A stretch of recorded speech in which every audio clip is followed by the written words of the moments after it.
Hello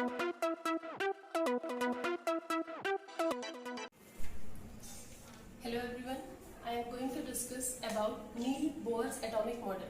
First of all, we have to discuss what is atomic model. Atomic model basically इसमें discuss करा गया है कि atom का स्ट्रक्चर कैसा होगा। एटम के स्ट्रक्चर के बारे में इससे पहले भी बहुत सारे मॉडल्स को डिस्कस किया जा चुका है, जैसे कि हम अगर पिछला डिस्कस करें तो plum pudding model, Rutherford model और उसके बाद आया नील्स बोहर्स मॉडल। जाहिर सी बात है नील बोहर्स मॉडल काफी लेट आया है, तो इससे इसके पहले जो मॉडल्स आए होंगे उनमें कुछ ड्रॉबैक रहा होगा, कुछ लिमिटेशंस रही होंगी। तो जस्ट इसके पहले बोहर्स मॉडल के जस्ट पहले रदरफोर्ड ने एक्सप्लेन करा था।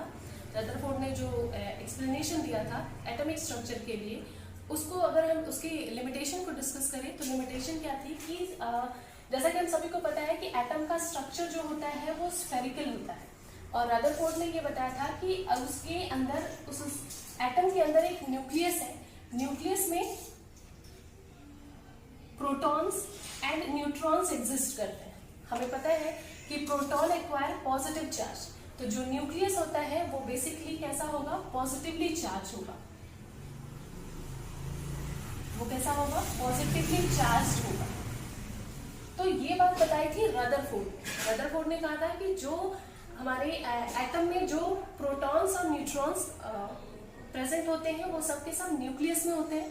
और जब उनसे पूछा गया कि इलेक्ट्रॉन कहाँ एग्जिस्ट करते हैं, तो उन्होंने बताया कि न्यूक्लियस के चारों तरफ अलग अलग स्पेस में इलेक्ट्रॉन्स जो है वो रिवॉल्व कर रहे होते हैं। तो अब उनसे इसके आगे उनसे क्वेश्चन करा गया कि अगर इलेक्ट्रॉन्स चारों तरफ रिवॉल्व कर रहे हैं तो जाहिर सी बात है वो इलेक्ट्रोमैग्नेटिक रेडिएशन करेंगे। इलेक्ट्रोमैग्नेटिक रेडिएशन क्या है, एक टाइप की एनर्जी का लॉस है। मतलब ये इलेक्ट्रॉन जो कंटिन्यूअसली रिवॉल्व कर रहा होगा, ये कंटिन्यूअसली इलेक्ट्रॉन्स कंटिन्यूअसली एनर्जी का लूज कर रहे होंगे।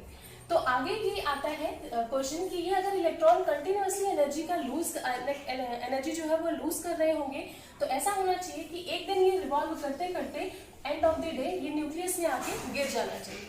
इनडायरेक्टली अगर हम बात करें तो अगर ये मॉडल ट्रू है, ये मॉडल में कोई ड्रॉबैक नहीं है, तो फिर कोई स्ट्रक्चर ऑफ एटम होना ही नहीं चाहिए। कोई एटम का अपना कोई स्ट्रक्चर होगा ही नहीं, क्योंकि हर इलेक्ट्रॉन्स जब हमें एटम मिलेगा तो उसमें इलेक्ट्रॉन्स रिवॉल्व कर रहे होंगे और धीरे धीरे करते करते वो इलेक्ट्रॉन्स न्यूक्लियस में फॉल डाउन हो जाएंगे। तो ये आपका ड्रॉबैक था रदरफोर्ड का।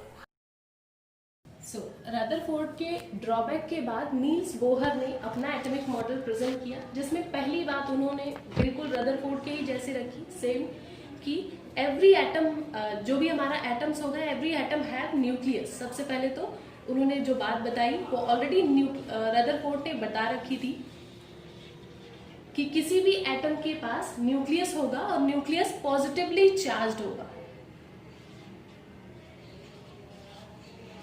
पॉजिटिवली चार्ज्ड होगा। ठीक है।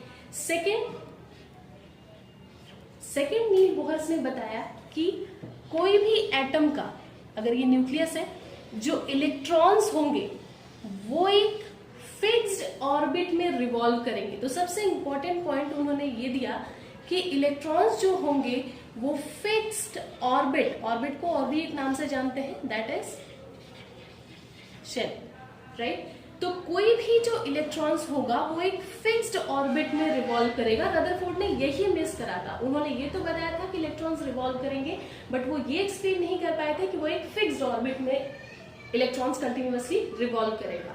तो फिक्स्ड ऑर्बिट का मतलब कि हमारा जो इलेक्ट्रॉन्स होगा वो कहीं भी रिवॉल्व नहीं कर रहा होगा, उसके लिए एक स्पेस होगी जो कि फिक्स होगी, वो उसी फिक्स ऑर्बिट में कंटिन्यूअसली रिवॉल्व करेगा। और ये सिर्फ एक ऑर्बिट नहीं होगा, बहुत सारे ऑर्बिट होंगे, और इन सभी ऑर्बिट का बोहर्स ने नाम दिया, और वो नाम था KL, M, N and so on. इसके आगे उन्होंने ये भी बताया कि ये KL, M, N में नंबर ऑफ इलेक्ट्रॉन्स कितने होंगे। इसके लिए उन्होंने एक फॉर्मूला दिया, मैक्सिमम नंबर ऑफ इलेक्ट्रॉन के लिए बताया कि maximum number of electrons present in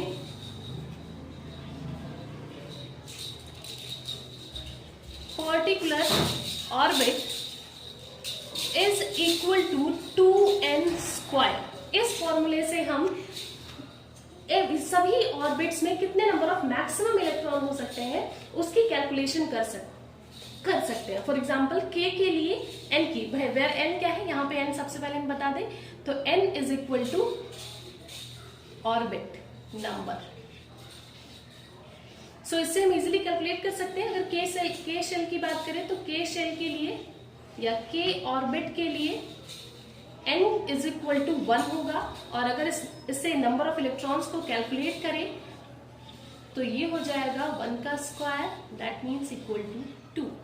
सो हमें फर्स्ट ऑर्बिट के ऑर्बिट में नंबर ऑफ इलेक्ट्रॉन मिल जाएंगे, maximum number of electron that is equal to 2।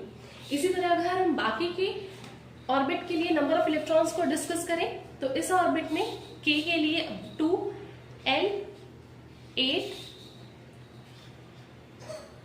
M 18, N 32 and so on. इसी तरीके से हम कैलकुलेट करते जाएंगे तो के एल एम एन के लिए मैक्सिमम नंबर ऑफ इलेक्ट्रॉन्स में मिल जाएंगे 2, 8, 18 एंड 32, राइट।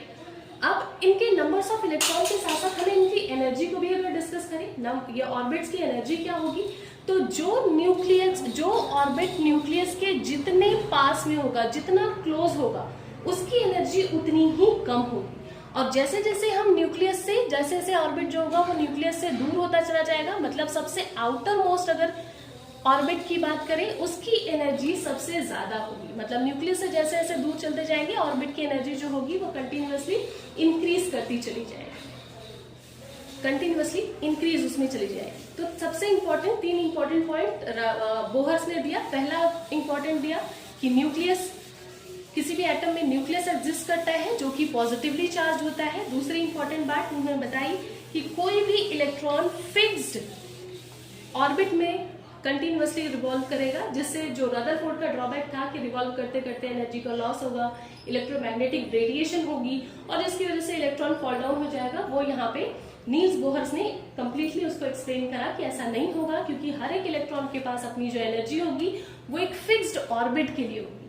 और इसके अलावा उन्होंने एक और बात बताई कि अगर कोई भी, अगर ये न्यूक्लियस को हम एन से डिनोट करें तो कोई भी ऑर्बिट में नंबर ऑफ इलेक्ट्रॉन्स फिक्स्ड है। अभी अभी हमने देखा, जैसे फर्स्ट ऑर्बिट में हमने देखा था मैक्सिमम 2 हो सकते हैं इलेक्ट्रॉन, मिनिमम 1 भी हो सकते हैं, उससे ज्यादा जितने भी मैक्सिमम हमने कैलकुलेट करा था उस फॉर्मूले से वो निकाल लेंगे।